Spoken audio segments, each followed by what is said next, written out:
The moment when humanity stopped playing defense came when Captain Rachel Moore of the stealth ship Ghost Protocol received orders that would have been considered impossible just months earlier, but she was leading a strike force deep into Vexari territory to hit their primary manufacturing world, and her ships were equipped with quantum weapons that had been reverse-engineered from alien technology and improved by human innovation until they were more powerful than anything the galaxy had ever seen. The Vexari homeworld of Crystal Prime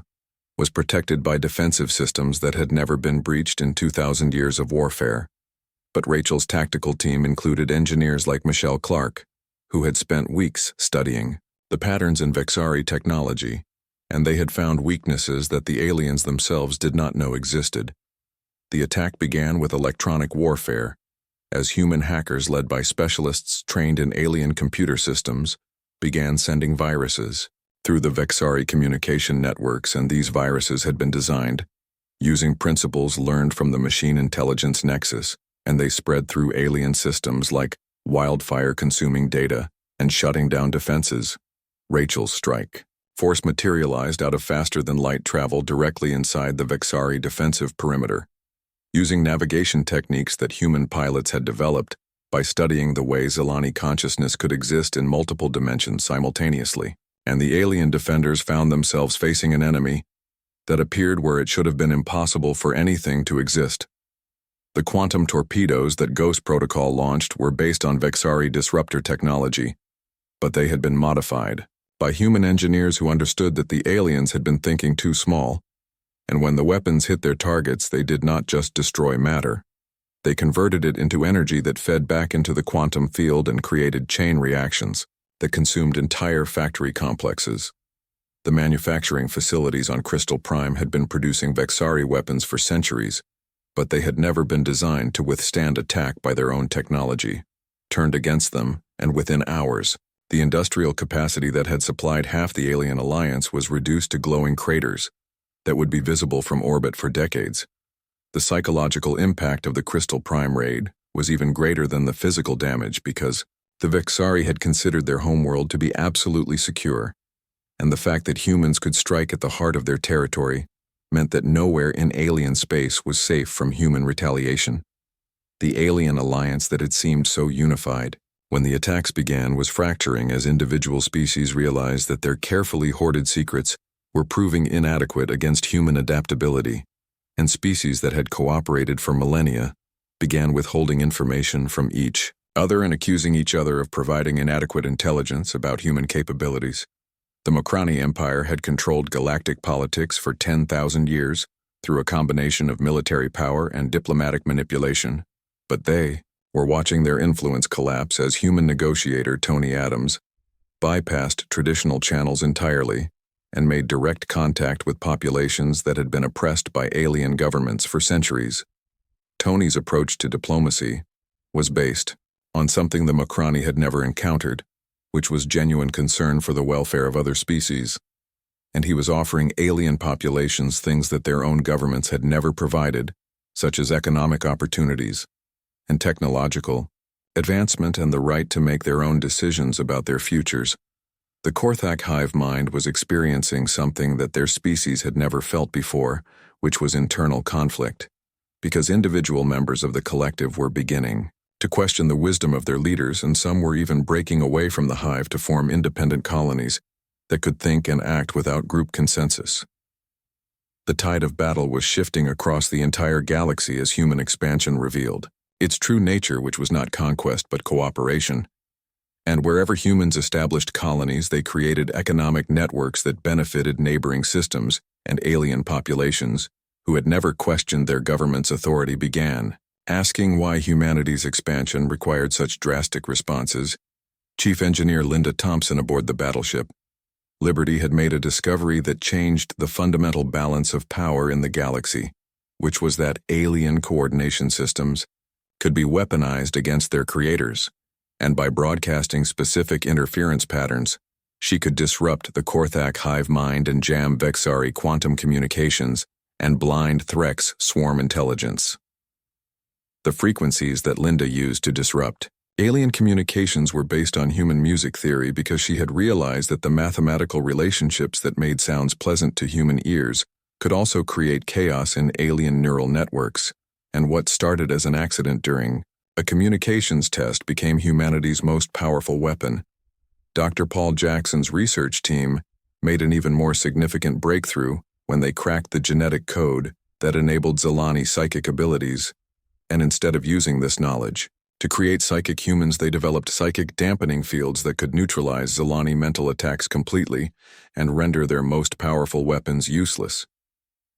The dampening fields worked by creating interference patterns in the quantum foam that connected conscious minds, and when Zilani telepaths tried to attack humans through these fields, they found their abilities not just blocked, but turned back on themselves, and several alien psychics had been driven insane by contact with their own mental weapons. Human fleets were now operating deep in alien territory and liberating worlds that had been oppressed by the Galactic Council for centuries, and the liberated populations were providing intelligence and resources that made each human victory easier than the last, and the alien alliance found itself fighting not just humanity, but their own former subjects. The Zephyrians had been strip-mined by the Vexari for 2,000 years,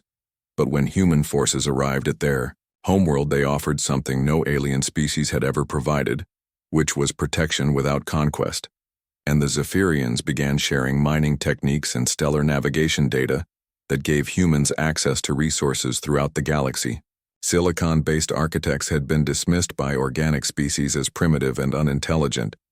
but humans recognized their unique perspective on engineering and construction, and began learning from them how to build structures that could exist in multiple dimensions simultaneously. Admiral Carl Roberts was commanding humanity's first deep space exploration fleet and making contact with dozens of species that had never been permitted to participate in galactic civilization, and these species were eager to share their knowledge and cultures with humans who treated them as equals rather than subjects. The former members of the alien coalition were discovering that the humans they had tried to exterminate were not interested in revenge, but in building something better than the galaxy that had existed before, and species that had expected conquest found themselves offered partnership and cooperation, and the chance to be part of something larger than their own narrow interests. The Galactic Council chambers that had hosted the meeting where humanity's death sentence was pronounced now stood empty because the Council had lost all authority and credibility, and the species that had once bowed to Makrani power were establishing independent governments and forming new alliances based on mutual benefit rather than fear.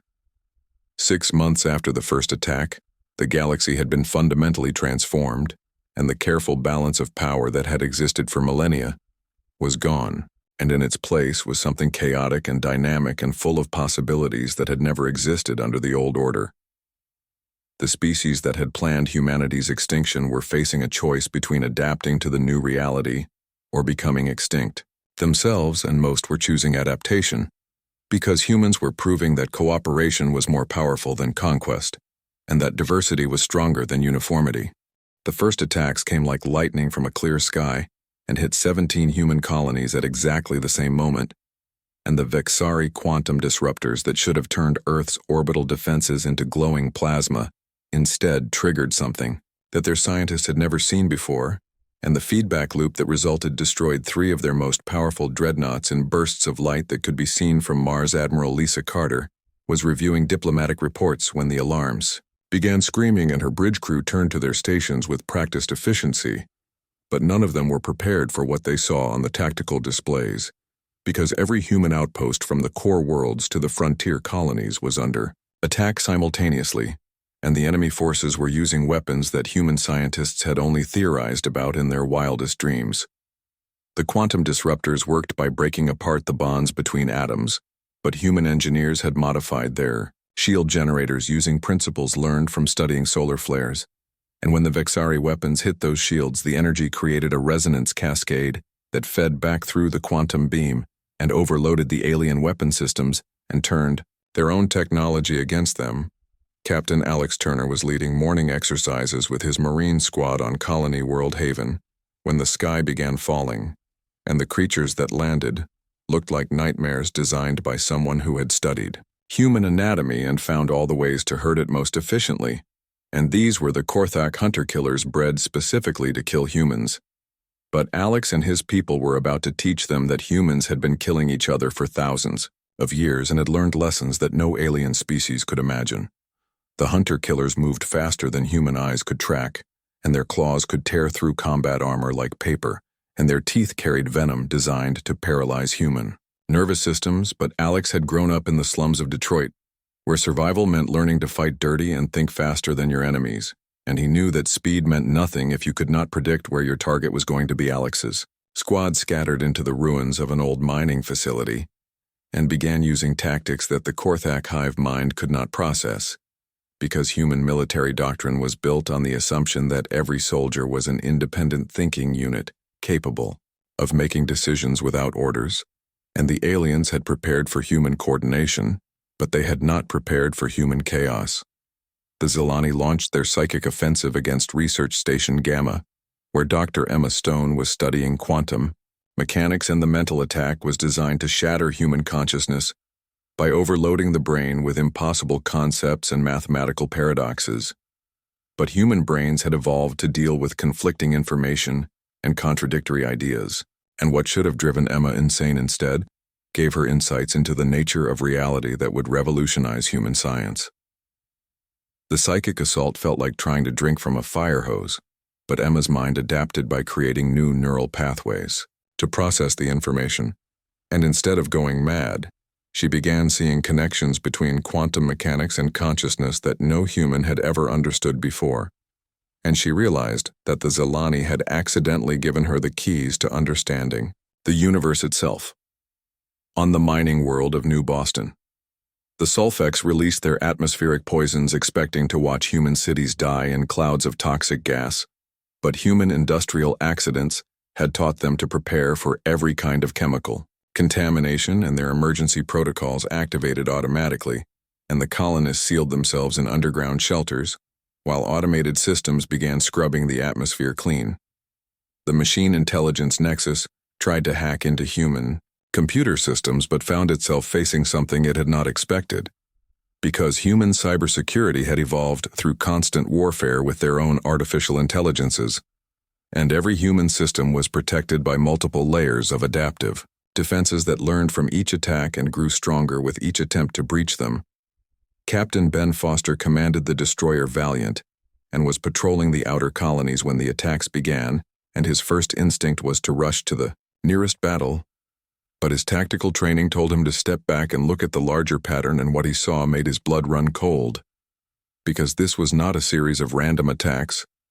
but a coordinated assault designed to wipe out humanity in a single devastating blow. The aliens had studied human military history, and they knew that humans typically fought wars by striking at strategic targets and gaining territorial advantages, but they had not understood that human soldiers were trained to keep fighting even when cut off from command and supply lines, and even when facing impossible odds. On Europa Base, Commander Steve Johnson found himself facing Threx warriors armed with plasma weapons. But his defenders had something the aliens did not expect, which was experience fighting in low-gravity environments, and they used the base's rotating sections to create artificial gravity wells that sent the attackers tumbling through space helplessly. The Korthak had bred their warriors to be perfect human killers, but they had based their designs on statistical averages of human physical capabilities,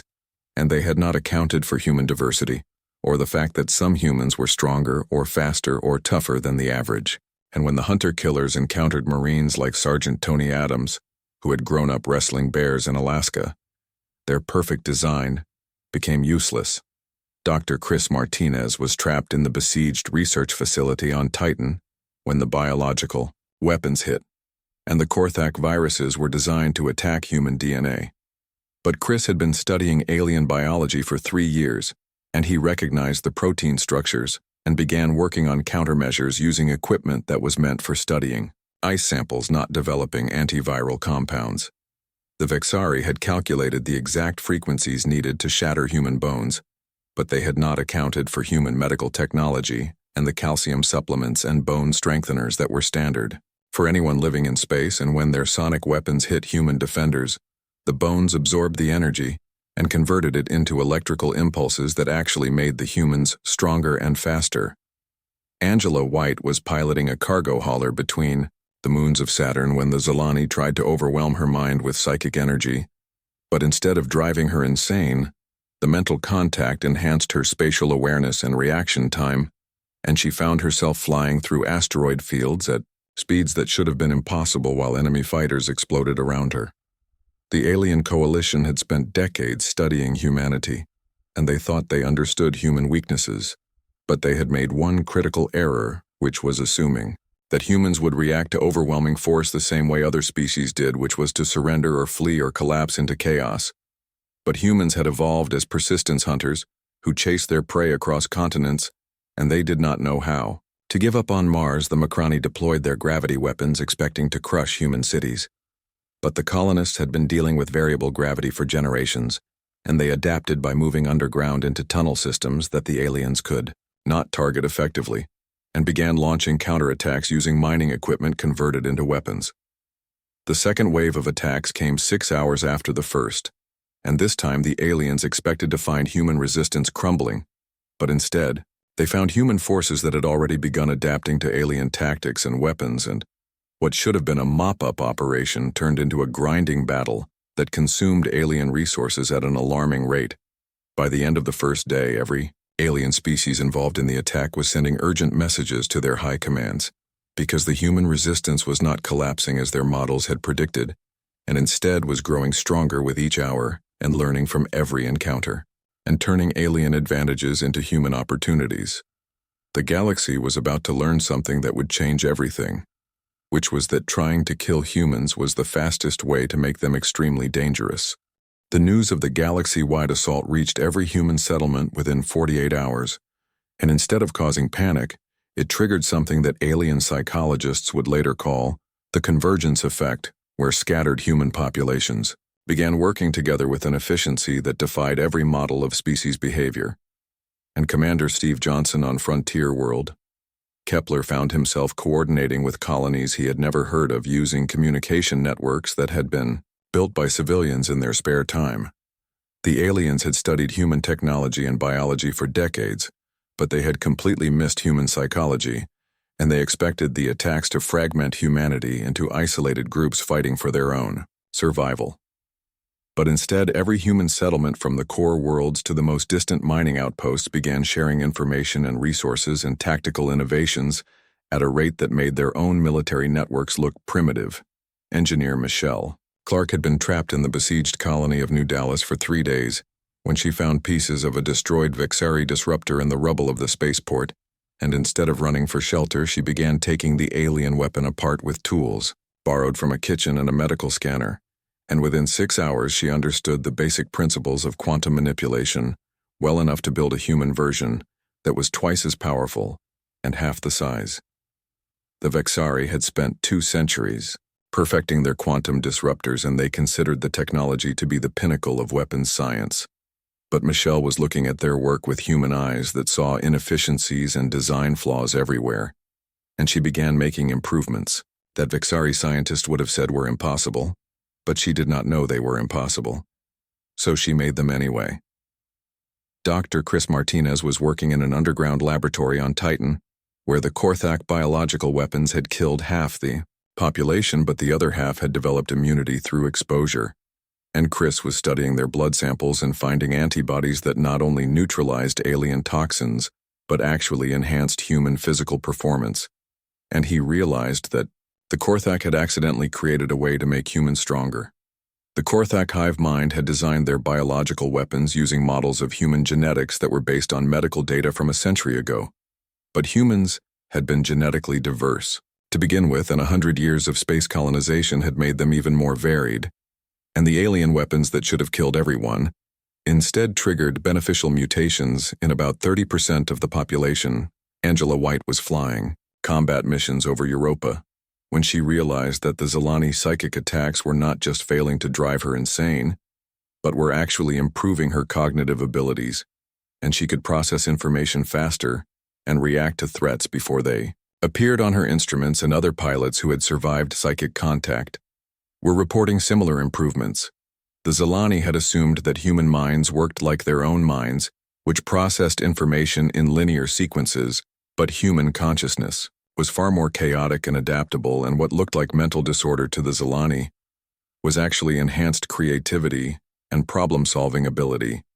and humans who had been exposed to psychic attacks began developing innovations at 10 times their normal rate. General Nathan Hayes was coordinating Earth's defense from a bunker deep underground, but his tactical decisions violated every principle of military science, because he kept sacrificing strategic advantages to save civilian populations, and then using those saved civilians as assets in ways that alien logic models could not predict or counter. The aliens had expected humans to behave like rational military commanders who would write off civilian losses to preserve military assets. But Nathan had grown up reading human history where civilians often became the most effective fighters, and he knew that every human saved was a potential soldier or engineer or scientist who could contribute to the war effort. The Sulfex had poisoned the atmosphere of 6 human colonies, but instead of dying, the colonists adapted by building better filtration systems and developing new medicines that not only neutralized the alien toxins, but made human respiratory systems more efficient, and within weeks, humans were living in environments that would have killed them before the war started, on the research station orbiting Jupiter. Dr. Emma Stone was using insights gained from Zelani psychic attacks to develop new theories about consciousness and reality, and her work was leading to technologies that human science had not even dreamed of. And she realized that the aliens had given humanity access to levels of existence that they themselves did not fully understand. The machine intelligence. Nexus had tried to hack human computer systems, but instead had taught human programmers about weaknesses in their own networks. And teams of hackers led by people like Jake Morrison were now using alien intrusion techniques to break into alien systems and steal technology and battle plans and strategic information. Captain Rachel Moore commanded a stealth ship called Ghost Protocol, and she was leading the first human raids into alien territory, using technology reverse-engineered from captured equipment and improved by human innovation. And her small fleet was causing damage that the aliens measured in terms of major fleet actions. The Threx had expected their superior numbers and coordination to overwhelm human defenses. But human soldiers like Sergeant Tony Adams were teaching them that individual initiative and creative thinking could defeat even perfect coordination, and every Threx attack was met by human responses that came from directions the insects had not considered possible. The Macrani Empire had ruled the galaxy for 10,000 years through superior technology and political manipulation, but they were discovering that humans did not follow the established rules of galactic civilization and negotiator. Danny Brooks was making direct contact with oppressed populations within alien territories and offering them something their rulers never had, which was hope for a better future.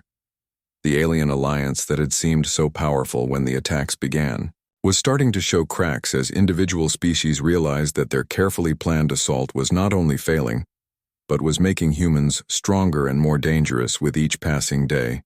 and emergency meetings were being called throughout the galaxy as alien leaders tried to understand what had gone wrong. The Vixari military command was demanding explanations for how primitive human technology was defeating their quantum weapons, and their scientists were studying recovered human equipment and finding modifications that should not have worked but somehow did, and they were beginning to suspect that humans understood physical laws that Vixari science had never discovered. The Korthak hive mind was experiencing something it had never felt before, which was confusion,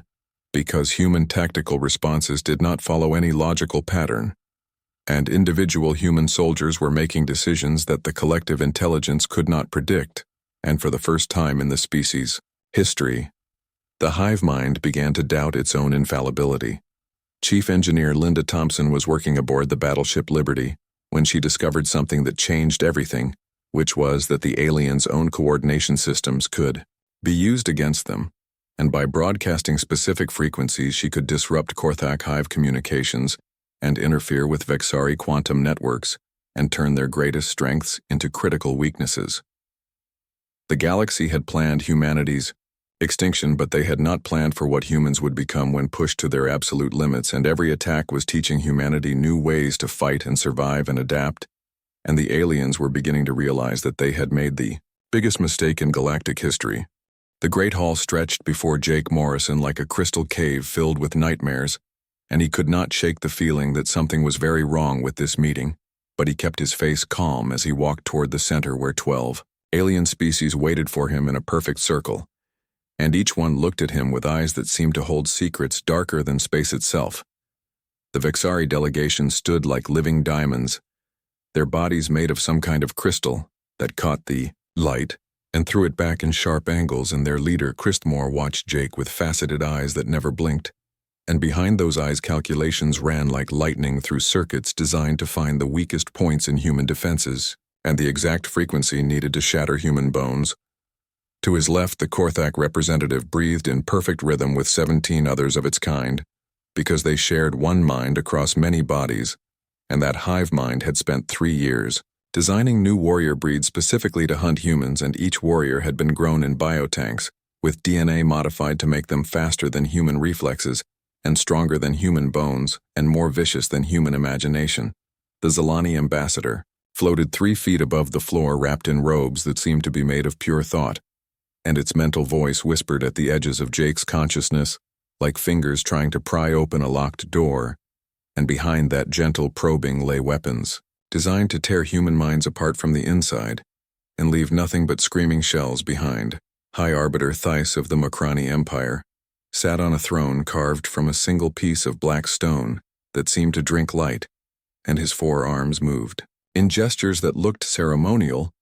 but actually conveyed orders to hidden assassins stationed throughout the station, and his empire had ruled the galaxy for 10,000 years by eliminating any species that might challenge their dominance. Jake represented humanity at this historic first contact meeting,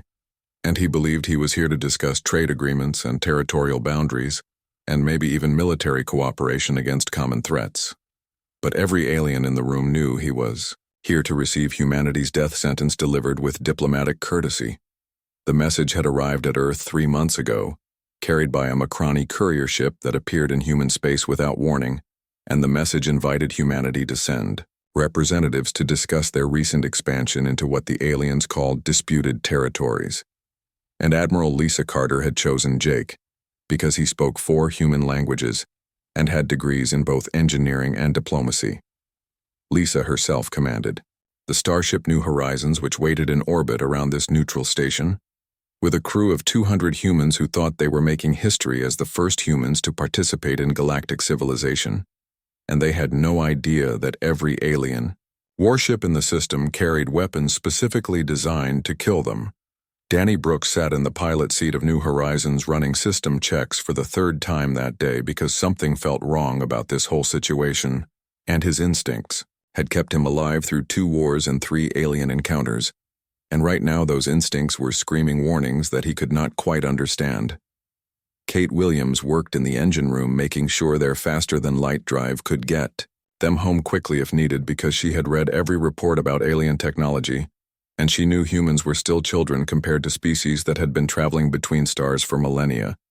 and she wanted to be ready to run if diplomacy failed. Ryan Price stood in the science lab studying scans of the alien station and trying to understand technology that seemed to violate half the laws of physics, and he kept finding energy readings that made no sense unless the station was hiding weapons powerful enough to crack planets, and he wondered why a diplomatic meeting needed so much firepower.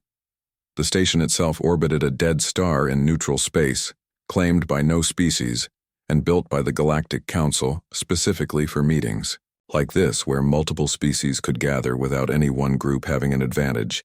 and the station's shields could stop almost any weapon, and its sensors could detect threats from light years away. This rose from his throne, and his voice filled the hall with sounds that human translation devices struggled to convert into words.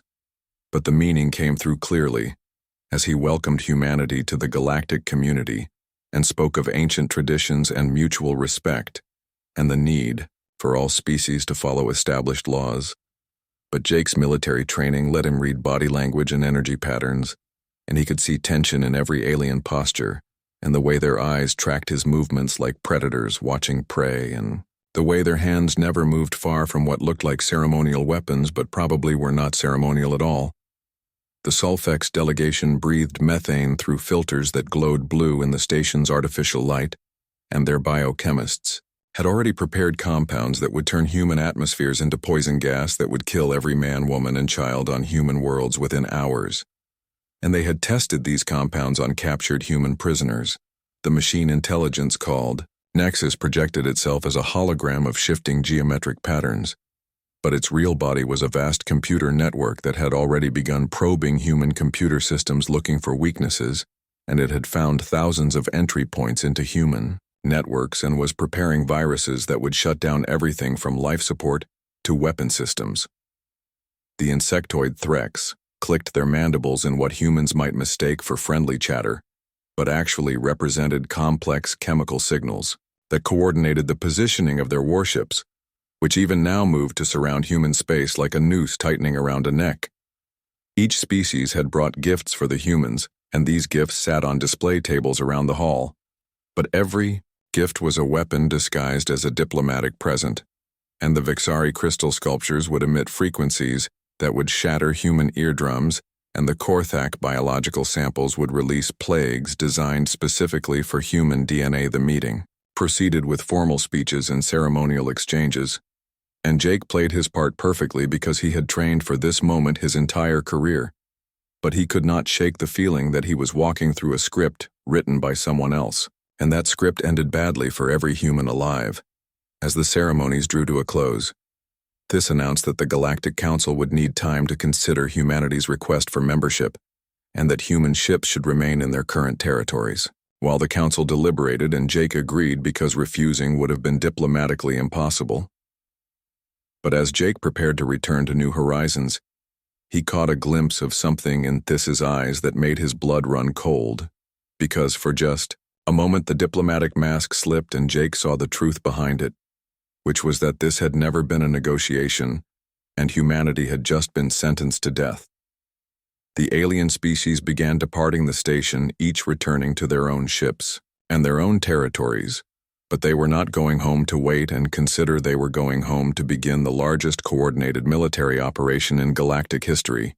and they were going to kill every human being in the universe. The galaxy that emerged from the fires of the failed extermination campaign was something that no species had imagined possible, and Admiral Carl Roberts stood on the observation deck of the exploration ship Horizon's Edge, watching ships from 47 different species working together to build what would become the first truly galactic civilization based on cooperation rather than conquest. The transformation had taken less than a year, but it felt like centuries had passed since that first meeting in the council chambers where Jake Morrison had unknowingly walked into a trap designed to destroy his entire species. And now Jake served as humanity's first galactic ambassador, coordinating relief efforts for species that had been devastated by their own government's war policies. The Vexari had been the first to negotiate for survival after the destruction of Crystal Prime, and they discovered that humans were more interested in their historical knowledge and stellar cartography than in punishing them for their attempted genocide. And Vexari scholars were now working alongside human scientists to unlock the secrets of quantum manipulation that both species were only beginning to understand. The Great Crystal libraries of the Vexari contained 10,000 years of galactic history that had been hidden from most species, and human researchers like Dr. Emma Stone were finding evidence of dozens of civilizations that had been destroyed by the Galactic Council for the crime of technological innovation or independent thinking. The Korthak hive mind had suffered the most dramatic transformation of all, because exposure to human unpredictability had caused it to fragment into thousands of smaller, independent colonies, and these new Korthak communities were proving far more adaptable and creative than the original collective had ever been. Individual Korthak were discovering things that their species had never experienced, like personal identity and artistic expression, and the ability to disagree with each other without losing their connection to their people. And human anthropologists were documenting the birth of a new form of consciousness that combined collective wisdom with individual freedom. The Zilani faced the strangest fate of all, because their psychic attacks on humans had created an unexpected side effect, which was that some humans had developed psychic abilities of their own, but in ways completely different from Zilani. Telepathy, and Dr. Susan Kelly was leading research into what she called collaborative consciousness, where multiple minds could work together without losing their individual identity. Human psychics, like Susan, could connect with alien minds in ways that transcended traditional communication, and they were discovering that consciousness was far more complex and varied than any species had realized, and that the universe itself might be more aware than anyone had suspected. The Mokrani Empire, that had ruled the galaxy for 10 millennia, found itself reduced to a minor regional power as their former subjects established independent governments and formed new alliances based on shared interests rather than imposed authority and former. Emperor Thais was now serving as a historical advisor to the new Galactic Assembly. The assembly met on a space station called Harmony Station that had been built using architectural principles learned from the silicon-based architects and engineering techniques developed by human and alien scientists working together, and the station existed partially in normal space and partially in dimensions that most species could not even perceive. President Gary Mitchell had been elected by representatives from every species in the galaxy, and his administration included beings from 47 different worlds working together to solve problems that had plagued the galaxy for centuries, like poverty and disease, and the systematic oppression of less advanced civilizations. The new government operated on principles that were revolutionary by galactic standards, such as the idea that every sentient being had inherent rights, regardless of their species' technological level or military power, and that decisions should be made through consensus building rather than force. The economic transformation was even more dramatic than the political changes, because human expansion had created trade networks that benefited everyone, and alien populations that had lived in poverty for generations were discovering prosperity through cooperation with human colonies. The Sulfex, who had tried to poison human atmospheres, were now working with human terraforming specialists to create new worlds suitable for both methane-breathing and oxygen-breathing species, and their combined knowledge was making colonization possible in star systems that had been considered uninhabitable. The Machine Intelligence Nexus had learned something unexpected from its failed attempts to hack human systems, which was that cooperation produced better results than conquest, and it began sharing its computational resources with human artificial intelligences to solve complex problems like faster-than-light communication and universal translation. The Threk swarms that had once been perfect killing machines were now serving as construction crews and exploration teams because their coordination abilities were ideal for large-scale engineering projects, and human architects were learning from insect-building techniques to create structures that could adapt to changing conditions. The technological advancement that resulted from this cooperation was staggering, and human scientists working with alien researchers were making discoveries that revolutionized everything from medicine to physics, and the galaxy was entering an age of innovation that surpassed anything in its recorded history. The architects were teaching humans how to build in multiple dimensions simultaneously, which led to cities that existed in several realities at once and could house billions of beings in spaces that appeared small from the outside but were vast on the inside. The Zephyrians shared mining techniques that allowed extraction of resources without environmental damage, and their knowledge of stellar mechanics helped human engineers build Dyson spheres that could capture the entire energy output of stars without disrupting planetary ecosystems. But the most important change was not technological or political but psychological, because the galaxy had learned something that transformed every aspect of civilization, which was that diversity was not a weakness to be eliminated but a strength to be celebrated, and that cooperation was more powerful than conquest. Species that had spent millennia trying to dominate each other were discovering that working together produced results that none could achieve alone, and problems that had seemed impossible were being solved through the combined efforts of beings with completely different ways of thinking. The age of human expansion was just beginning, but it was not expansion through conquest, but through invitation and partnership, and every new world that humans reached became a center of learning and growth that benefited the entire galaxy. Standing in the assembly chambers, Gary Mitchell looked out at representatives from species that had tried to destroy humanity just months before, and saw not enemies, but partners in building something greater than any of them could imagine, and he knew that the galaxy's greatest adventures were still ahead. The species that had planned humanity's extinction had learned something that changed everything, which was that trying to destroy humans had not made the galaxy safer, but had forced humanity to become exactly what the galaxy needed, which was a catalyst for transformation and growth, and hope. Every race had indeed had a plan, but none had planned for what would happen when their plans failed, because failure had taught humanity to become something more than conquerors or victims, and they had become builders of a future where every being in the galaxy could reach their full potential. The old order was gone forever, and in its place was something chaotic and uncertain and full of possibilities that stretched from one end of the galaxy to the other, and beyond into dimensions that were only beginning to be explored, and the greatest journey in galactic history was just beginning.